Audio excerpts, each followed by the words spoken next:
Hi everyone, we are back with a new series, and I encourage you to first go back and watch the introduction video and also the videos on the W's, as these videos are not standalone ones.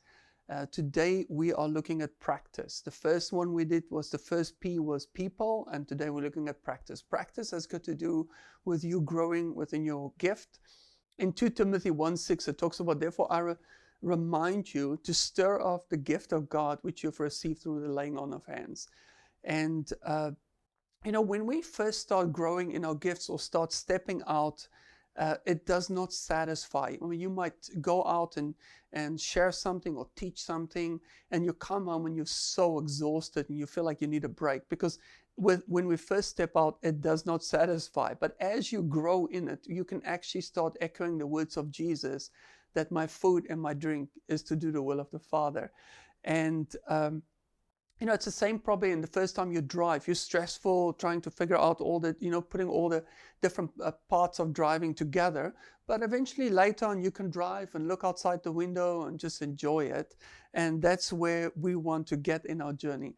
Okay, so why would it be important to practice or to grow in our gifting? First of all, it will build the church. It will build the kingdom of God. And it will grow you in fruitfulness. And, God is glorified. John 15, it says that God is glorified if we bear much fruit. And you will also fulfill your role on earth. I mean, you can get, by following the W's and spending time with God, you need the first commandment in order to receive your eternal inheritance. But if you want inheritance, your spiritual inheritance on earth, you can't do that apart from the second commandment in terms of you investing into the lives of others with your gifts. It's a gift that He's given you, that He desires you to serve others with. So how do we do that? It's important. You need to figure out what are you gifted at. And there can be even things that you will totally avoid, but it could be because of fear or fear of man. I've experienced the same thing, things that I totally don't believe I was gifted in, just because of fear and intimidation. And so it's important to really find out what we're gifted at and to study those gifts. It is important I encourage you to take risks when it comes to this.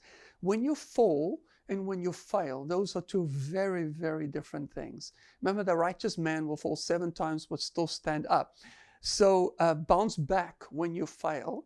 Or, often when we just start off, we might condemn ourselves. Oh, I messed that up. I should have said this. I didn't. Just to shake that off and to be kind to yourself.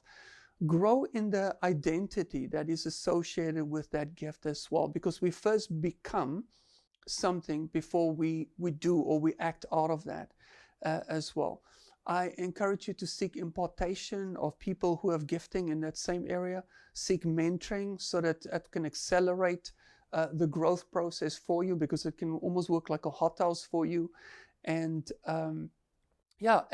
seek coaching in it. And bless you guys as you grow in stepping out and encouraging others, and take what God has gifted you in terms of serving others.